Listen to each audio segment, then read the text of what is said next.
Hello everyone, welcome to जीवी foundation in rapid division batch of onion batch. आज हम बात करेंगे चैप्टर नंबर 9 जिसका नाम क्या है, gravitation according to new syllabus and according to old syllabus. ये हमारा क्या है, चैप्टर नंबर 10। इससे पहले की जो क्लासेस थी उसमें हमने डिस्कस किया था डिफरेंट टॉपिक्स जो किससे रिलेटेड थे, ग्रेविटेशन से रिलेटेड थे। आज हम बात करेंगे इससे आगे के टॉपिक में, ठीक है। तो इससे पहले हमने डिस्कस किया था ग्रेविटेशन क्या होता है, तो आपने समझा था बहुत अच्छे से कि न्यूटन ने इसको डिस्कवर किया था। एज वेल एज हमने ये भी समझा था कि यूनिवर्स में एक ऑब्जेक्ट दूसरे ऑब्जेक्ट को क्या करता है, अट्रैक्ट करता है। उसी को हम क्या कहते हैं, ग्रेविटेशन कहते हैं। और ये जो फोर्स है उसी को हम क्या कहते हैं, ग्रेविटेशनल फोर्स कहते हैं। इसके आगे बात करें तो हमने ये भी आपको डिस्कस किया था कि जितना मास स्मॉल होगा, ठीक है, तो वहां ग्रेविटेशनल फोर्स भी क्या होगा, स्मॉल होगा। और अगर मास ज्यादा होगा तो ग्रेविटेशनल फोर्स भी क्या होगा, ज्यादा होगा। यस। इसके बाद हमने डिस्कस किया था हमारी जो भी डेली लाइफ में हम डिस्कस करते हैं या जो भी ऑब्जर्व करते हैं, तो जो भी ऑब्जेक्ट है वो क्या होते हैं, फ्रॉम टॉप हाइट टू कहां आते हैं, बॉटम में आते हैं, बिना किसी पुलिंग फोर्स के, ठीक है, बिना किसी के पुश के। तो डेफिनेटली ये किस टाइप का फोर्स है, ग्रेविटेशनल फोर्स है। कैसा फोर्स है ये, ग्रेविटेशनल फोर्स है। ये भी हम फैक्ट जानते हैं कि जितने भी ये जो बॉडीज हैं, ठीक है, इररेस्पेक्टिव ऑफ देयर मास, मतलब मास को छोड़ दीजिए, तो पूरी जितनी भी हमारी अर्थ है उसके ऊपर लगने वाली एक्सेलरेशन ड्यू टू ग्रेविटी क्या होती है, सेम होती है। क्या होती है, सेम होती है। मींस जो जी है वो कितना है, 9.8 मीटर पर सेकंड स्क्वायर, ठीक है। लेकिन यहां एफ में चेंज आ जाएगा। किस में चेंज आ जाएगा, एफ में। किसके अकॉर्डिंग, मास के अकॉर्डिंग। किसके according, mass.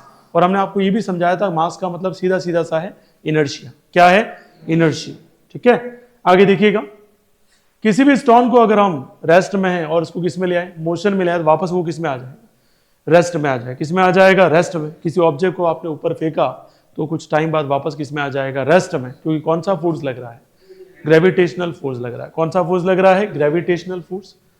A force necessary to cause an acceleration in a body according to Newton second law. Newton का सेकेंड लॉ कहता है अगर किसी भी बॉडी में, किसी भी ऑब्जेक्ट में अगर किस में चेंज आ रहा है, वेलोसिटी में चेंज आ रहा है विद रिस्पेक्ट टू टाइम, और उस बॉडी के पास अपना खुद का मास है, तो डेफिनेटली उसमें कौन आ रहा है, फोर्स। कौन आ रहा है, ऐसा कौन कहता है, न्यूटन सेकेंड लॉ, ठीक है।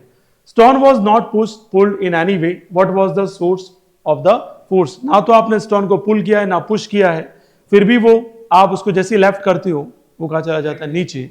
तो कौन सा फोर्स लगेगा, acceleration due to gravity. Yes और नो, या बोल सकते हैं ग्रेविटेशनल फोर्स। दोनों आंसर सही है। F is equal to m g भी सही है, और F इजिकल टू अगर आप बोले G capital M small m upon R square, दोनों सही है, ठीक है। ओके, आगे डिस्कस करते हैं। सबसे पहले यहां पे एप्पल का नीचे गिरना वो एक तरीके से अपीयरेंस थी। जो सबसे पहला क्वेश्चन अराइज हुआ किसके अंदर, न्यूटन के अंदर। और किसकी डिस्कवरी होती है आपके सामने, ग्रेविटेशन की डिस्कवरी होती है।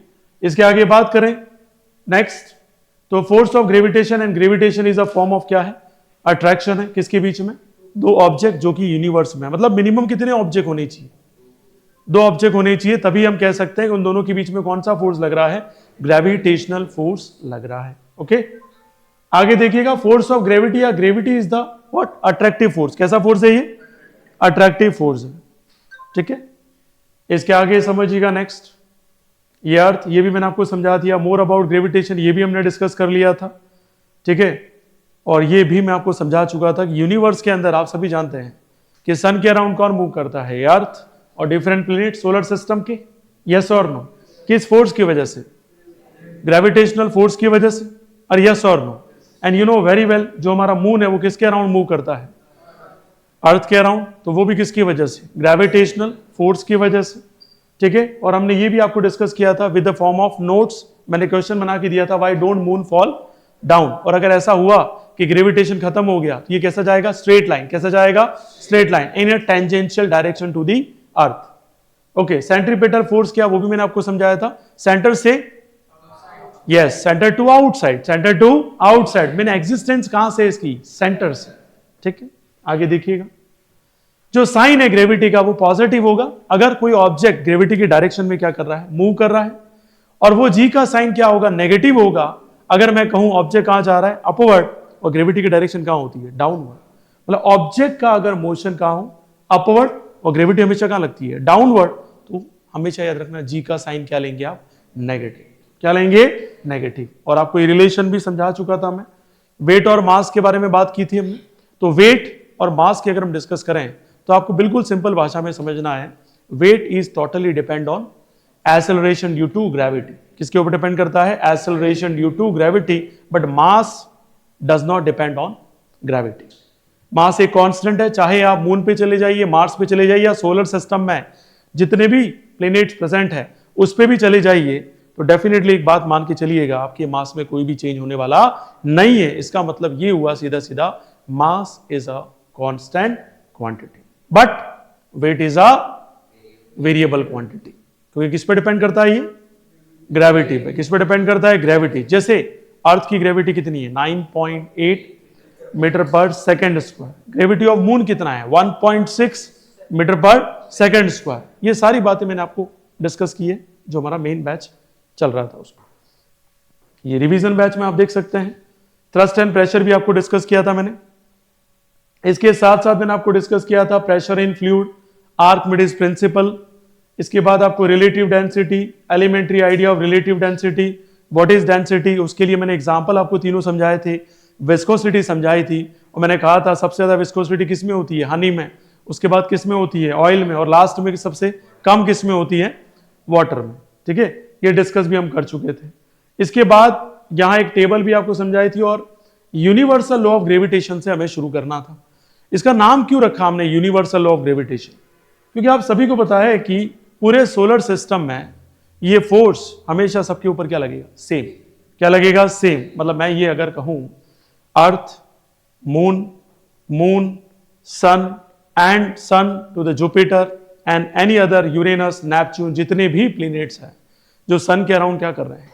रिवॉल्व कर रहे हैं। क्या कर रहे हैं? रिवॉल्व। उन सबके बीच में लगने वाला जो फोर्स है वो क्या रहेगा? सेम। क्या रहेगा? सेम। इसलिए इसका नाम क्या रखा हमने? Universal gravitational force. याद रखना डियर स्टूडेंट। और यहां पे जब हम इसकी डिस्कशन करते हैं तो आप एक बात ध्यान रखिएगा, जो न्यूटन ने डिस्कवरी की थी इस लॉ के रिगार्डिंग, जो उन्होंने बात बोली, ये कहा कि कोई भी ऑब्जेक्ट जो यूनिवर्स में एक ऑब्जेक्ट दूसरे ऑब्जेक्ट को अट्रैक्ट करता है, उसके लिए जो मेनली रिस्पॉन्सिबल फोर्स है वो कौन सा फोर्स है? यूनिवर्सल ग्रेविटेशनल फोर्स है। वो डिपेंड किस पे करता है? मास पे। किस पे डिपेंड करता है? मास। जैसा मैंने कहा कि universal attract every object with a force which is proportional to the product of their masses.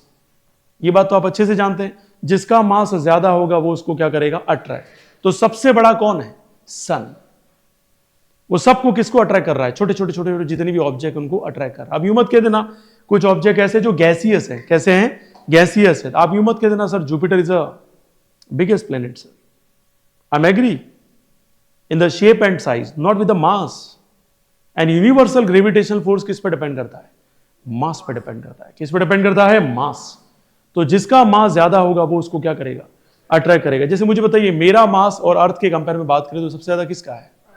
तो मुझे अट्रैक्ट कौन करेगा? मैं अर्थ को अट्रैक्ट करूंगा या अर्थ मुझे ज्यादा अट्रैक्ट करेगी? क्या मैं उसे अट्रैक्ट कर रहा हूं? कर रहा हूं, लेकिन उतना नहीं जितना वो मुझे अट्रैक्ट कर रही है, क्योंकि उसका मास मुझसे बहुत बहुत बहुत ज्यादा है। Are you getting my point dear student? अरे यस और नो? ओके, नेक्स्ट देखिएगा इधर। ये जो लॉ दिया था वो किसने दिया था? न्यूटन ने दिया था। और यहां अगर दो ऑब्जेक्ट कंसिडर करें, कैपिटल एम का मतलब जिसका मास ज्यादा है, और स्मॉल एम का मतलब जिसका मास क्या है? कम है। ये डिनोट करता है कैपिटल एम और स्मॉल एम। ठीक है, और दोनों के बीच में जो डिस्टेंस है वो कितनी है? आर। तो ध्यान रखना फॉर्मूला क्या हो जाएगा? F proportional to capital M small M, and F is inversely proportional to 1/r square. और जैसे ही प्रोपोर्शनल हटाएंगे तो कौन आएगा? G, capital M small M upon r square. And what is capital G? It's a universal gravitational constant. ये भी question पूछा गया है, why the capital G is known as universal gravitational constant? तो आप कह सकते हैं it is fixed in the universe. It is constant in the universe. ये कभी भी कहीं पर भी चेंज होने वाला नहीं है। Are you getting my point? ठीक है, देखिए इधर F का formula G capital M small m upon क्या हो गया? R square. यहां दो चीजें जरूर ध्यान रखें, अगर आपसे पूछे कि what is the unit of gravitational force, तो आप आंसर क्या देंगे? न्यूटन। क्या देंगे डियर? न्यूटन। लेकिन अगर पूछ ले जी का यूनिट क्या है, तो आप बोलेंगे sir f into r square capital M small m, तो आप बोलेंगे न्यूटन इंटू मीटर स्क्वायर, और नीचे कौन आएगा? Kilogram square. क्या ये समझ में आ गया इसमें? कोई डाउट इसमें? किसी को भी डाउट किसी भी टाइप का? ओके ठीक है।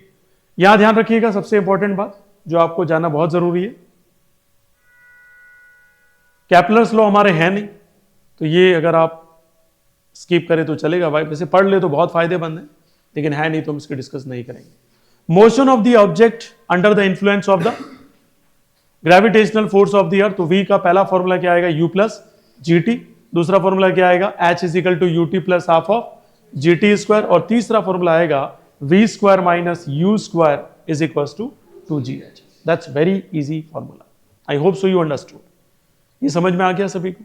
कितने बच्चों को समझ में आ गया? श्योर समझ में आ गया सभी को? ठीक है, दैट्स वेरी इजी। U क्या है? Initial velocity. V क्या है? Final velocity. और यस और नो। और T क्या है यहां पर? टाइम। और H क्या है यहां पर? हाइट। ठीक है, वर्टिकल मोशन। कैसा मोशन? Vertical motion. अगर आपसे कोई पूछ ले, सिंपल सा क्वेश्चन मैं पूछ रहा हूं, ऐसी कौन सी कंडीशन होगी ऑब्जेक्ट की मोशन की जिसमें उसके ऊपर ग्रेविटी भी काम कर रही है, एक्सेलरेशन ड्यू टू ग्रेविटी भी काम कर रही है और नॉर्मल एक्सेलरेशन भी काम कर रहा है? देखो याद रखना, हमेशा वर्टिकल में हमेशा हमेशा कौन लगेगा? ग्रेविटी। कौन लगेगी? ग्रेविटी। और हॉरिजॉन्टल में कौन आता है? एक्सेलरेशन। लेकिन इन दोनों के बीच में खड़ा कर दो ऑब्जेक्ट को किसी एंगल पे, not in horizontal not in vertical, अगर इंक्लाइन खड़ा कर दूं किसी ऑब्जेक्ट को तो उसके ऊपर एक्सेलरेशन भी लगेगा और ग्रेविटी भी काम करेगी। Are you getting my point? कभी भी देखा आपने ग्रेविटी ऐसे काम कर रही है, ऐसे बॉल फेंकी हो तो बॉल वापस आ गई? ग्रेविटी हमेशा काम कम करती है इसमें, वर्टिकल में। किसमें काम करती है? अरे यस और नो।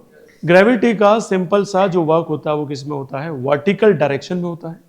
और हॉरिजॉन्टल में जो भी ऑब्जेक्ट मूव करते हैं उसके ऊपर कौन काम करता है? एक्सेलरेशन। कौन काम करता है? एक्सेलरेशन। क्या यहां तक समझ में आया सभी को?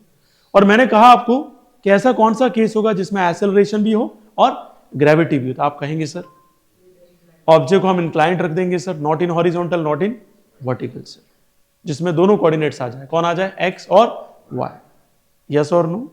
ठीक है, कोऑर्डिनेट ज्योमेट्री पढ़ी है मैथ्स में, तो आपको पता होगा कहां पे रखेंगे जिसमें ये हमें दोनों एग्जिस्टेंस में दिखाई देंगे। मास और वेट ऑलरेडी क्लियर कर दिया था, लेकिन टेबल की फॉर्म में डिफरेंस समझ लीजिएगा।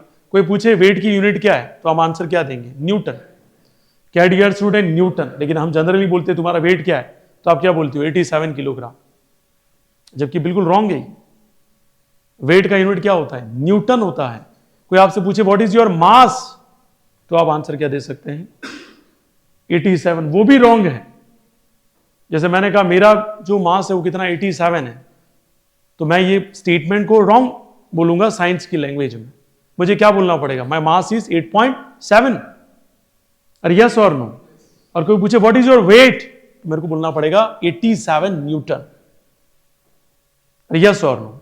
साइंस पढ़ो, बहुत अच्छे से पढ़ो, ताकि आपको समझ में आए किसमें कैसी बात चल रही है। खैर, ये क्लियर हो गया सभी को? और ये बात पहले भी समझा दी थी मैंने मेन बैच में कि जो वेट होता है किसका? मून का डियर स्टूडेंट, वो 1/6 टाइम होता है वेट ऑफ अर्थ। ठीक है, बहुत अच्छे से मैंने आपको समझाया था। अगर आप भूल गए हैं तो मैं यहां पे लिख भी देता हूं ताकि आपको चीजें क्लियर हो जाए। मैंने टॉपिक को रिपीट किया हुआ है। वेट ऑफ अर्थ जो होता है वो 6 टाइम होता है वेट ऑफ मून का, और वेट ऑफ मून जो होता है 1/6 टाइम होता है किसका? वेट ऑफ अर्थ का। That's very simple. आ गया समझ में? ये कोई डाउट किसी को?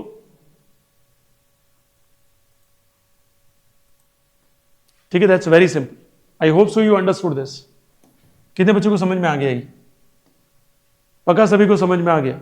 मान लीजिए विधि, आपका जो वेट है वो अर्थ के ऊपर 60 न्यूटन है। कितना है?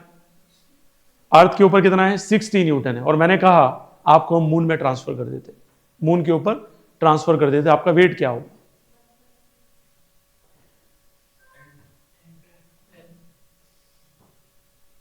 क्या बोला इन लोगों ने? 10। आपने फॉर्मूला समझा ही नहीं बेटा, रट्टा मार लिया। वेट ऑफ मून मुझे निकालना है, और मैंने कहा विधि का वेट कितना था? 60 न्यूटन। कितना था? 60। तो 60 में किसको डिवाइड करें तो आंसर कितना आया? 10। तो weight of Vidhi on moon is कितना? 10। आया समझ में आपको? सभी को आ गया? ठीक है, आप बताइए मुझे। आपको हम मान लो आपका जो वेट ऑफ अर्थ है वो कितना है? 600 न्यूटन है। कितना है? 600। और आपको हम ट्रांसफर कर देते मून के ऊपर, कितना होगा वेट आपका?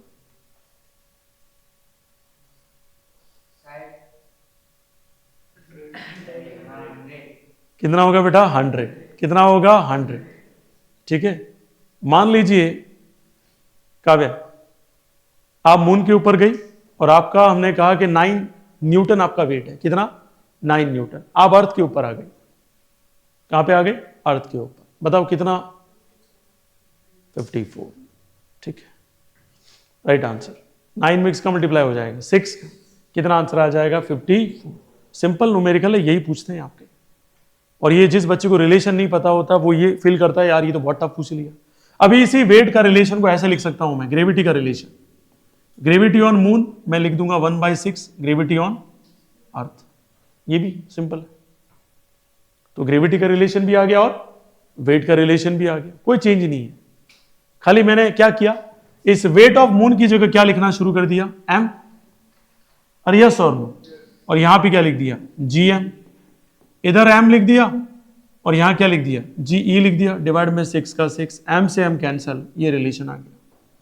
कोई समस्या किसी को? अरे आया कि गया? सभी बच्चों को समझ में आ गया ये? आगे देखिएगा, पहला मास जो होती है body is the quantity of matter content in it.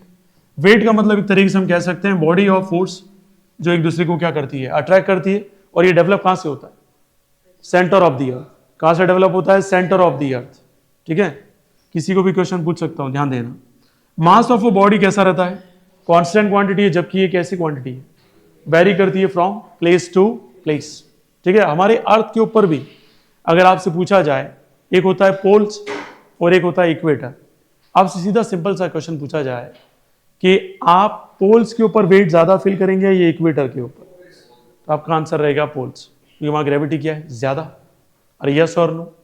और इक्वेटर के ऊपर ग्रेविटी कैसी है? कम है। ठीक है, ये बिल्कुल बेसिक से क्वेश्चन है जो आपके ऊपर पूछे जा सकते हैं। ये स्केलर क्वांटिटी है मास, जबकि ये कैसी क्वांटिटी है? वेक्टर है। और मास का जो यूनिट होता है वो क्या होता है? किलोग्राम होता है, जबकि वेट का क्या होता है? न्यूटन। तो आज के बाद कोई आपसे पूछे व्हाट इज योर वेट, तो आप क्या बोलेंगे? किलोग्राम बोलेंगे या न्यूटन बोलेंगे? न्यूटन। और मास पूछे तो सही मास बताना, आप जो बोलोगे वो रॉन्ग बताएंगे, है ना? ये बहुत अच्छे से ध्यान रखना। अगर साइंस पढ़ी है तो आपको जाहिल गवार न बन के क्या बनना पड़ेगा? इंटेलिजेंट, है ना? जो आपको नॉलेज है तो इसके हिसाब से आप बोलिए। खैर, thrust and pressure, thrust and pressure में क्या डिफरेंस है? तो थ्रस्ट एक टाइप का क्या है? फोर्स है। क्या है? अगर मैं किसी भी ऑब्जेक्ट पे, जैसे मैं ये लिख रहा हूं, ये लिख रहा हूं तो कैसा लगा मैंने? परपेंडिकुलर। इस बोर्ड से कितना एंगल बना रहा हूं? 90 डिग्री। अरे यस और नो, तो मैंने क्या लगाया? ये थ्रस्ट। क्या लगाया है? क्योंकि मैंने फोर्स को कितनी डिग्री एंगल पे लगाया? बस ये हो गया क्या? थ्रस्ट। है तो फोर्स ही, पर नाम क्या पड़ गया? थ्रस्ट। ठीक है, तो थ्रस्ट एक तरीके का फोर्स है जो किसी भी ऑब्जेक्ट पे कौन से डिग्री एंगल पे लगता है? 90 डिग्री, जिसको हम क्या कहते हैं? परपेंडिकुलर। क्या कहते हैं? परपेंडिकुलर। कोई आपसे पूछ ले नॉर्मल क्वेश्चन कि what is the difference between thrust and force, what is the difference between thrust and force, तो आपको सिंपल अंडरस्टैंडिंग में आना चाहिए सर थ्रस्ट भी एक टाइप का फोर्स है, लेकिन उसका एंगल कितना होगा? 90 डिग्री होगा। सर जिस सरफेस के ऊपर फोर्स अप्लाई होगा वो एंगल कितना बनाएगा? 90 बनाएगा। Sir that's very simple understanding. Sir force किसी भी एंगल पे हो सकता है। सर फोर्स किसी भी एंगल पे हो सकता है। सर और यूं पूछे क्या एक फोर्स थ्रस्ट हो सकता है? बिल्कुल हो सकता है। सर क्या एक थ्रस्ट हर टाइप का फोर्स हो सकता है? नहीं हो सकता सर, क्योंकि फ्रिक्शन फोर्स भी है, अप्लाइड फोर्स भी है, मैकेनिकल फोर्स भी है। ठीक है, तो वो यहां कंसिडर नहीं कर सकते। ये बेसिक आपको आइडियोलॉजी आनी चाहिए जो मैं यहां समझाने की कोशिश कर रहा हूं। ठीक है, यहां तक समझ में आ गया? बताओ क्या थ्रस्ट फोर्स में आ सकता है? क्या सारे टाइप के फोर्स थ्रस्ट कह सकते हैं? नहीं कह सकते। क्लियर हो गया? क्योंकि 90 डिग्री एंगल पे लगना जरूरी है। तो प्रेशर बराबर क्या हो गया फॉर्मूला? Thrust by area. अगर आप एक आयरन नेल को ऐसे हैमर से ऐसे ऐसे करके क्या कर रहे हो? हैमरिंग कर रहे हो, तो डेफिनेटली आयरन नेल का उस सरफेस के साथ एंगल कितना है? डेफिनेटली आपने थ्रस्ट अप्लाई किया है। अरे यस और नो, तो प्रेशर का फॉर्मूला क्या हो गया? Thrust by area. ऐसा यूनिट थ्रस्ट का क्या होता है? न्यूटन। और प्रेशर का सभी को पता है पास्कल या न्यूटन पर मीटर स्क्वायर। और एक बात जरूर याद रखना, एक पास्कल में कितना न्यूटन होता है? 1 न्यूटन पर मीटर स्क्वायर। ठीक है, डेंसिटी क्या होती है? तो ये भी मैं आपको समझा चुका हूं। डेंसिटी बराबर क्या फॉर्मूला होता है? Mass by volume. क्योंकि ऊपर हमने पढ़ा था रिलेटिव डेंसिटी, ज्यादा इसके ऊपर नहीं करेंगे। ये भी आपको बता चुका हूं मैं। प्रेशर इन फ्लूइड्स, तो a fluids exert pressure in all direction, even upward भी करता है। जैसे मैंने कहा था, force exerted by a fluid in upward direction is called buoyant force. याद आया? या फोर्स ऑफ बायोएंसी याद आई, जिसकी वजह से शिप इजीली फ्लोट करती है किसके ऊपर? वाटर के ऊपर। क्योंकि कौन सा फोर्स काम करता है? बायोएंट फोर्स। और यस और नो? ठीक है। पास्कल लॉ कहता है कि pressure exerted in any confined mass of fluid वो ट्रांसमिट होता है यूनिफॉर्मली इन ऑल डायरेक्शन। बायोएंसी मैं समझा चुका हूं। बायोएंट फोर्स क्या होता है? When an object is partially Holi immerse in a fluid, क्या लगाएगा? Upward force. ये जो अपवर्ड फोर्स अप्लाई किया हुआ है, जैसे ये शिप है, ये जो वाटर है इसके ऊपर क्या लगा रहा है? अपवर्ड फोर्स, जिसकी वजह से शिप इजीली क्या कर पा रही है? फ्लोट कर पा रही है। उसी को हम क्या कहते हैं? अप थ्रस्ट या बायोएंट फोर्स कहते हैं। मैग्नीट्यूड ऑफ बायोएंट फोर्स किस पर डिपेंड करता है? क्वेश्चन आया हुआ है। तो पहला, वॉल्यूम ऑफ द ऑब्जेक्ट जो उसमें इमर्स हुआ है उसके ऊपर डिपेंड करता है। क्योंकि आर्किमिडीज ने क्या कहा था? आर्किमिडीज ने कहा था कोई ऑब्जेक्ट तभी फ्लोट कर सकता है जो अपने वेट के बराबर वाटर को क्या करता जाए? डिस्प्लेस करता जाए। इसलिए टरबाइंस इंजन लगाए जाते हैं, स्टीम इंजन लगाए जाते हैं किसमें? शिप के अंदर, जो लगातार वाटर को क्या करता है? पीछे से डिस्प्लेस करता है। आपने देखा होगा जाग जैसा वाटर बार बार पीछे से निकलता जाता है, क्योंकि वो क्या करता है? जितना उसका वेट है उसके बराबर पीछे वाटर को धकेलता है ताकि वो शिप आगे की तरफ जाए। फिर यूं मत कहना सर एक शिप खड़ी है, सर वो डूब क्यों नहीं जाती है? वो इसलिए डूबती है क्योंकि उसकी डिजाइन ऐसी है कि वो लगातार वाटर को क्या करती है? डिस्प्लेस करती है। ताकि इस तरीके से डिजाइन ऐसे करके बनाते हैं। Are you getting my point? This is the reason. ठीक है। आपने माइकल फेल्प्स का नाम सुना है कि नहीं सुना है? आज तक के इतिहास में उसके जितना ओलंपिक कोई जीत नहीं सका, ना जीत पाएगा। Yes, number 1 ever and ever and evergreen swimmer. तो आप सोचिए उसकी पूरी बॉडी कैसी है? फिश पैटर्न की। मतलब जिम भी की उसने, तो उसके ऊपर ये शोल्डर्स है वगैरह ऐसे डिजाइन किए, यहां से पूरा पतला होते होते तो बिल्कुल बिल्कुल ऐसी पूरा फिश जैसा शेप बनाया। और जब वो स्विम करता, रोंगटे खड़े कर देते कॉम्पिटिटर, तो ये सोचने को मजबूर हो जाते कि भाई है क्या ऐसा? हम उससे भी ज्यादा हार्ड वर्कर थे, ऐसा नहीं है कि नहीं थे, पर इसने अपनी बॉडी को ऐसा डिजाइन किया, उसके कोच ने स्पेशली, कि जब ये स्विम करता तो एक फिश और ये दोनों की स्पीड में इक्वल मेंटेनेंस आती। और ह्यूमन बॉडी उतना कर सकता नहीं है। लेकिन कोच बहुत इंटेलिजेंट था। मैंने कहा आज तक किसी की ऐसी बॉडी डिजाइन नहीं हुई है। और उसने जितने ओलंपिक में मेडल जीते हैं, 1 मैन, वर्ल्ड रिकॉर्ड है, Guinness book of world record है। आज तक उसका रिकॉर्ड कोई तोड़ सकता भी नहीं है, क्योंकि भाई इतना हो भी नहीं सकता है। रिकॉर्ड ब्रेकिंग मेडल है उसके पास। खैर, ज्यादा ओलंपिक भी नहीं खेले, उसके बाद उन्होंने संन्यास ले लिया। उसे कहते हैं ग्रेट प्लेयर। रुकना कहाँ है वो भी पता होना चाहिए, दौड़ना कितना है वो भी पता होना चाहिए लाइफ में, और वो बहुत जरूरी है। मैंने कहा ना, आपके खानदान में कोई एक ऐसा इंसान पैदा होता है जो पूरे खानदान को क्या कर देता है? सेफ जोन में ले जाता है। कैसे? फॉर एग्जाम्पल मान लीजिए जनरेशन ए आई, तो जनरेशन बी आई, तो जनरेशन ए ने क्या किया? मजे ही मारे। जनरेशन बी बर्बाद, भिखारियों की तरह जी रही है। सेम MS धोनी के पिताजी क्या थे?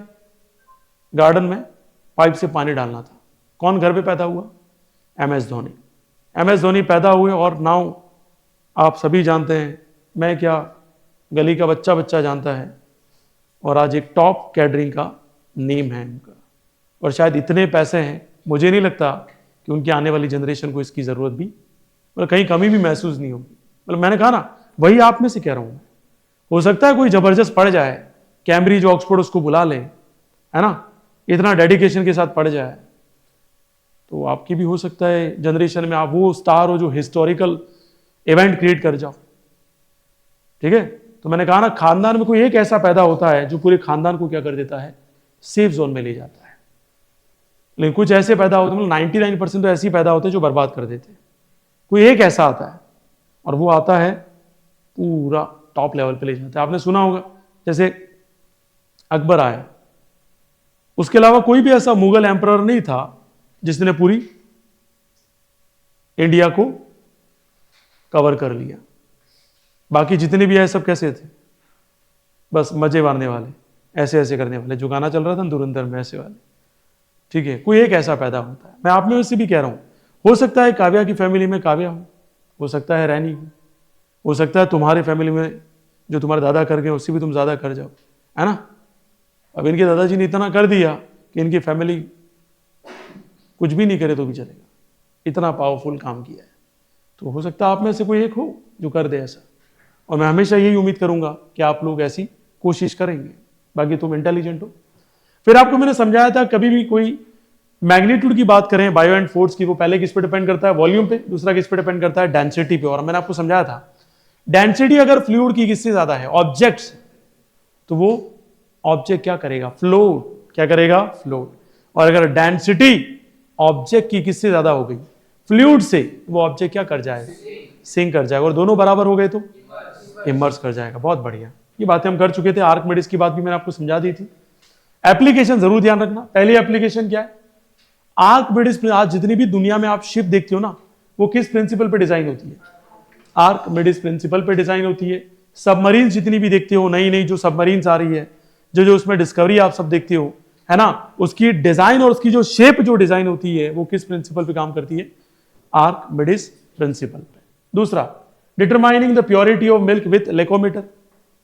तो लेकोमीटर से आप क्या डिटरमाइन कर सकते हैं कि सामने वाले ने कितना पानी मिलाया है। Okay.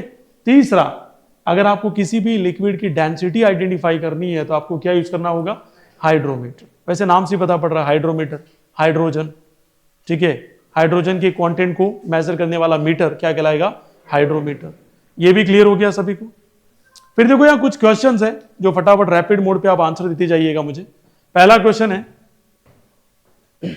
To object of different mass falling freely near the surface of the moon would have the same velocity at any instant, have a different acceleration, experiencing force of the same magnitude, undergo a change in their inertia. सोच समझ के answer दीजिएगा। दो bodies हैं, दोनों body का जो मास है वो क्या है, अलग अलग है, फ्रीली फॉल कर रही है। तो भाई पूछ रहा है near the surface of the moon velocity same होगी, डिफरेंट एक्सेलरेशन होगा, एक्सपीरियंस ऑफ फोर्स ऑफ, देखो ये तो कंफर्म है कि फोर्स तो बिल्कुल सेम नहीं होगा, क्योंकि फोर्स किस पर डिपेंड करता है, बोलो यार, मास पे। Undergo change in their inertia, तो change in their inertia possible, क्योंकि डिफरेंट क्या है, masses. Velocity at any instant same होगी, वो तो डिपेंड करता है कि वहां एक्सेलरेशन ड्यू टू ग्रेविटी कितनी है, तो 1.6, ठीक है। जैसे नॉर्मली हम बात करें यहां पे, कोई 300 किलो वजन का है तो कोई 20 किलो का है, कौन पहले आएगा, गलत फहमी है। करके देख लो आप, एक पतला सा रजिस्टर ले लो, क्या होगा, आपके एक पेन है, पेन किसी के हाथ में होगा, ठीक है, वो पेन इधर पास कर दो, ठीक है, दोनों चीजें देखोगे तो आपको समझ में आएगा, ये पेन है और ये क्या है आपका, अरे दोनों ध्यान से ऑब्जर्व करना है ना, दोनों साथ में गए, दोनों साथ में गए, यस और नो। इसका मास तो ज्यादा था, इसका मास बहुत कम है, क्योंकि दोनों के ऊपर मैंने कहा था जी लग रहा है, एक्सेलरेशन ड्यू टू ग्रेविटी पूरे अर्थ के ऊपर क्या लगता है, सेम, यस और नो।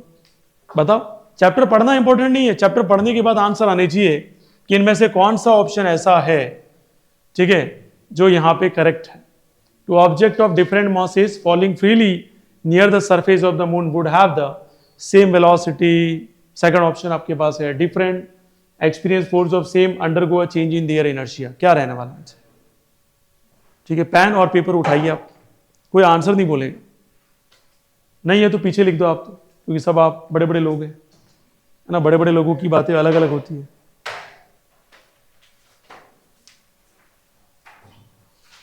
फर्स्ट का लिख दिया आपने आंसर, चलिए सेकंड का आंसर लिखना, the value of acceleration due to gravity. लिख लीजिए, बाद में आपको क्रॉस चेक करना है कितने सही किए कितने गलत किए, ताकि आपको समझ में आ जाएगा वास्तव में आपका नॉलेज कितना है। आपने चैप्टर को पढ़ा है, समझा है, खाली बस रट्टा मार लिया। बताइए डियर स्टूडेंट, आप भी लिखिए बेटा, यही तो कह रहा हूं, कभी तुम्हारी बीवी भी ले लेगा, कोई बच्चे ले लेगा, तुम क्या करोगे बताओ, है कि नहीं।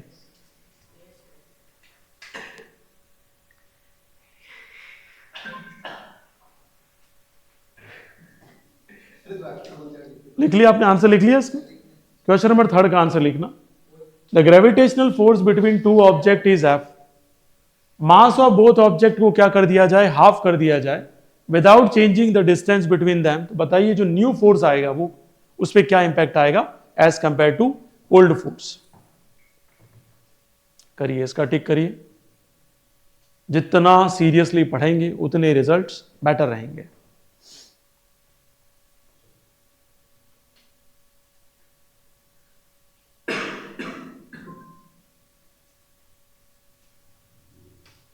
चलिए कर लिया आपने? ठीक है, विथ लॉजिक और मैथमेटिकल रिलेशन से किया हो तो अच्छी बात है। A boy is whirling a stone tied to a string in a horizontal circular path. If the string breaks, the stone, ये भी समझाया हुआ है ना, कैसे जाएगा? तो उसका आंसर है why moon do not fall in earth, है ना। तो आप देख लीजिए कौन सा आंसर है, चारों ऑप्शन में मुझे बता दीजिए कौन सा आंसर रहेगा आपके हिसाब से। ठीक है, सब में लिखा है, देखो यहां सर्कुलर पाथ है, यहां स्ट्रेट लाइन लिखा है, यहां स्ट्रेट लाइन लिखा है लेकिन टेंजेंशियल लिखा है, यहां straight line perpendicular to the circular path away from the body. अब बुद्धि आपको लगानी है, क्या आप सोचते हैं इसके बारे में? अच्छे लेवल के एमसीक्यू सेलेक्ट किए, कोई ऐसे खराब नहीं है, क्योंकि कल मैं न्यूमेरिकल कराऊंगा इसके ऊपर। ठीक है, न्यूमेरिकल रहेंगे। क्वेश्चन नंबर 5, कल वेडनेसडे, जितने भी आए इधर देखिए। एक object is put on 1 by 1 in 3 liquid have a different density. The object floats with the 1 by 9, 2 by 11, 3 by 7 parts of their volume outside the liquid surface in the liquids of density D1, D2 and D3 respectively. Which of the following statement is correct? अब यहां यही बात आ गई कि किसको ये समझ में आता है कि डेंसिटी की बात चल रही है और वो भी फ्रैक्शन में चल रही है। फ्रैक्शन में मतलब ये हुआ कि ऑब्जेक्ट यहां पे बात कर रहे हैं, the object floats with density, मतलब यहां कह रहा है 1 by 9, तो टोटल डेंसिटी कितनी है 9 और ऑब्जेक्ट की कितनी है 1। 8 किसकी रही होगी? लिक्विड की रही होगी। 2 किसकी? ऑब्जेक्ट की। तो टोटल कितनी थी 11, तो 11 में से 2 गया तो कितना बचा 9, तो 9 किसकी रही होगी? लिक्विड की रही होगी। तो अब बुद्धि लगानी, आप ये कह रहा है कि which of the following statement is correct, D1, D2, D3। अब D1, D2, D3 क्या है? ये कह रहा है कि लिक्विड डेंसिटी 1, डेंसिटी 2, डेंसिटी 3 है, कौन सी ज्यादा होगी और क्या रीजन है। ठीक है, ऐसे ही क्वेश्चन आएंगे बेटा। आप अगर ये समझ रहे चैप्टर पढ़ने के बाद आप होशियार हैं, गलत फहमी में। ठीक है, चैप्टर को समझने के बाद होशियार जरूर हो सकते हैं आप। इसके आगे देखें, कर लिया ये आपने। In the relation F is equal to G capital M small M divided by D square, the quantity G, G क्या है? यहां पर कैपिटल जी की बात चल रही है। कैपिटल जी क्या है? ये तो हो ही गया होगा आपका। ठीक है, बोलना नहीं, आंसर नहीं बोलना है। Law of gravitational gives the gravitational force between, तो law of gravitational gives gravitational force between किसके बीच में होता है? Earth and a point mass only, earth and sun only, any two bodies having some mass, two charge bodies only. तो जो भी आपने ऑप्शन सही लगा होगा आपने क्लिक कर लिया होगा। कर लिया ये वाला? हो गया सभी के? ये आपके हुआ कि नहीं हुआ? अब आप तो जाओगे 3 किलोमीटर पर आवर की स्पीड से और ये जाएंगे 50 किलोमीटर पर आवर की स्पीड से, है ना, क्योंकि आपको पढ़ते पढ़ते शाम हो जाएगी और सुबह तक तो शादी हो जाएगी 2, 3, 4 और। The value of quantity g in the law of gravitational, ये तो बता दिया। किसके ऊपर डिपेंड करता है? मास पे डिपेंड करता है, रेडियस पे डिपेंड करता है, मास और रेडियस दोनों पे डिपेंड करता है, या डिपेंड करता ही नहीं? ठीक है, खैर आपने आंसर इसका सेलेक्ट कर लिया होगा। Two particles are placed at some distance. If the mass of each of the two particles is double, keeping the distance between them is unchanged, the value of gravitational force between them will be. ये बहुत अच्छा question है।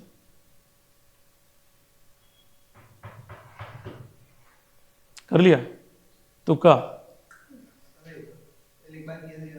अच्छा चलो देखते हैं। The atmosphere is held to the earth by gravity, winds, clouds और earth magnetic field. तो चैप्टर ही कौन सा चल रहा है, तो आपको यहां पे भी ऑप्शन आपने सेलेक्ट कर लिया होगा। कर लिया है कि ऐसी बात चल रही है? कर लिया है कि?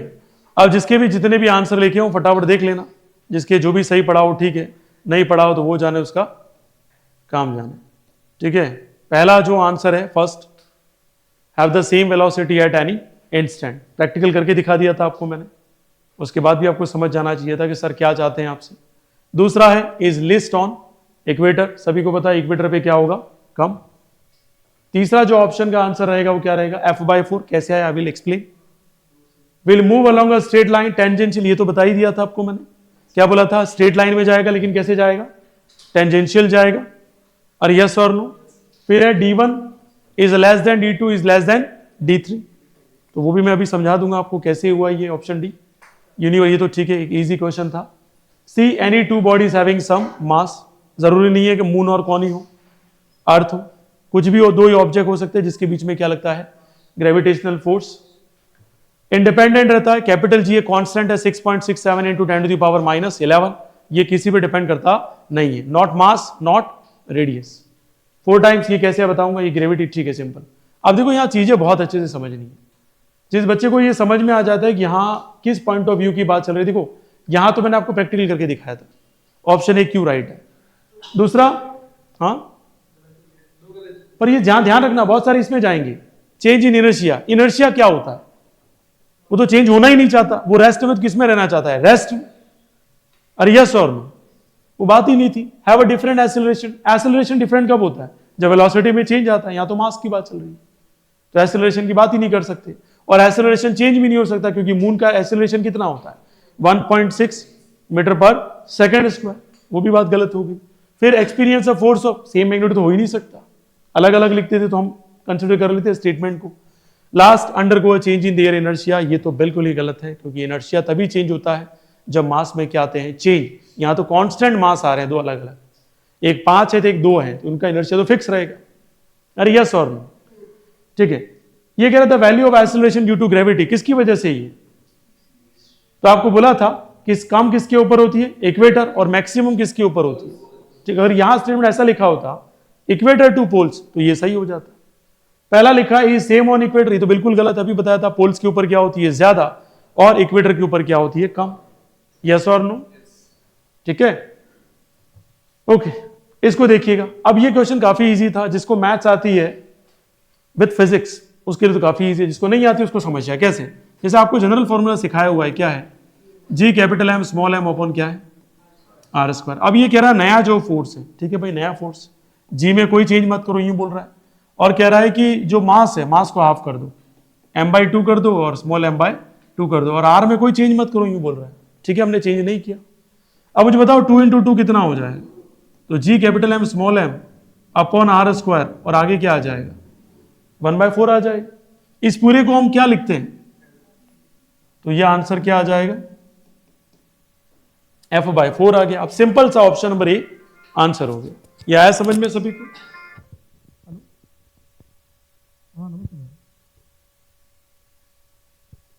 बस अभी चालू होगी 5 मिनट। यहां हम एक चीज समझ सकते हैं कि यहां एक चीज हम समझ सकते हैं कि हमारा आंसर क्या है, f/4। कैसे आप समझ में आ गया सभी को, कितने बच्चों को समझ में आ गया, कर पाएंगे ऐसे क्वेश्चन को, ठीक है। आगे देखिए, एक बॉय है, ठीक है, स्ट्रिंग को घुमा रहा है, तो मैंने आपको एक आंसर बताया था, मैंने कहा था हमेशा कि जब भी वो छोड़ देगा, स्टोन वाला, पता है स्टोन वाला ऐसे करके घुमाएगा, तो मैंने कहा था स्टोन छोड़ दी सबसे पहले कहां जाएगा, स्ट्रेट। और स्ट्रेट भी कैसे जाएगा, टेंजेंट बनाएगा, पहले सर्कल था और सर्कल से टच होता हुआ जो भी लाइन स्ट्रेट लाइन जाती है उसे क्या कहते हैं, इसलिए हमने क्या वर्ड यूज किया इधर, tangential to the circular path. आगे देखिए, यहां अच्छे चूंकि घूम गई होगी, बुद्धि लगाएगा उसके लिए तो इजी था ये। अब ये कह रहा है कि डेंसिटी लिक्विड की किसकी ज्यादा होगी, तो कौन सा रहेगा इधर, D3 D2 और D1। अब थोड़ा दिमाग लगाओ, क्या कह रहा है, an object put 1/1 in 3 liquid, 3 अलग अलग लिक्विड है। अरे यस और ऑब्जेक्ट कॉमन है, लिक्विड अलग अलग है, अलग अलग उनकी क्या है, डेंसिटी है। ये कह रहा है the object floats with the 1/9 with 2/11 with 3/7, मतलब ये क्या कहना चाह रहा है उसको समझिए। Parts of their volume outside the liquid surface and liquid density कितनी है, D1 D2 D3, नहीं पता हमें, तो नहीं पता, ये मान के चलिए कि ये डेंसिटी जो 1 2 और 3 है वो किसकी है, लिक्विड की। किसकी डियर स्टूडेंट, लिक्विड की। अब ये कह रहा है टोटल 9 पार्ट है, उसमें कितने पार्ट पे फ्लोट कर पा रहा है, अरे यस और टोटल 11 पार्ट है, उसमें कितना फ्लोट कर पा रहा है, 2, और 7 पार्ट में कितना कर पा रहा है 3, तो सबसे हाईएस्ट कौन है 3 पार्ट है कंपेयर किया जाए तो डियर स्टूडेंट। तो कौन आ जाएगा D3 किससे बड़ा होगा D2, और D2 किससे बड़ा होगा D1। लेकिन जिसको ये पता हो कि फ्रैक्शन में नीचे वाला क्या कहलाता है टोटल, ऊपर वाला क्या कहलाता है जो गिवन है, गिवन क्या है 3 अलग अलग क्या दे रखे हैं लिक्विड, क्या दे रखे हैं, तो अलग अलग जो डेंसिटी है वो ऊपर दे रखी है। Are you getting my point, और यस और नो। इसके आगे देखिए नेक्स्ट क्वेश्चन कौन सा था, ये कौन सा क्वेश्चन, आधी तो सभी को पता होना चाहिए, कोई बड़ी बात है नहीं। ये भी एनी 2 बॉडीज वाला था, एक वो क्वेश्चन है न्यूमेरिकल वाला कहां गया, हाँ ये रहा, इसको देख लीजिए भाई। ऐसा क्वेश्चन आए तो मैं मान के चलता हूं डेफिनेटली एक स्टैंडर्ड स्कूल डेफिनेटली ऐसे क्वेश्चन पूछती है और आपकी इसके ऊपर कमांड होनी चाहिए। अगेन एक सिंपल क्वेश्चन कहूंगा, ये कह रहा है एफ इज इक्वल टू कौन सा फॉर्मूला लगाओ, कैपिटल एम ओपन क्या हो जाएगा आर स्क्वायर। अब ये क्या कह रहा है 2 particles are placed at some distance if the mass of each of the 2 particle क्या कर दिया जाए डबल कर दिया जाए, क्या कर दिया जाए double, and keeping the distance, distance में कोई चेंज नहीं करें। आप सभी को पता है जी का जी रहेगा 2 capital M 2 small M R square, जहां इधर 4 आगे आ जाएगा, अरे यस और नीचे क्या आ जाएगा, तो आप कहेंगे 4 है, मतलब पहले का कितना हो गया 4 टाइम्स, कितना हो गया 4 टाइम्स। आ गया समझ में, कितने बच्चों को समझ में आ गया। तो आज मैंने न्यूमेरिकल करवा एमसीक्यू करवा दिए, कल की जो क्लास में वो हम डिस्कस क्या करेंगे न्यूमेरिकल। तो हमारा चैप्टर नंबर 9 कंप्लीट हो गया। कौन सा कंप्लीट हो गया 9। यहां तक कोई समस्या किसी को आया सभी को समझ में, तो मिलते हैं कल की क्लास में और डिस्कस करेंगे न्यूमेरिकल। आपका दिन शुभ रहे, बढ़ते रहें और चलते रहें आगे, आपका दिन शुभ रहे।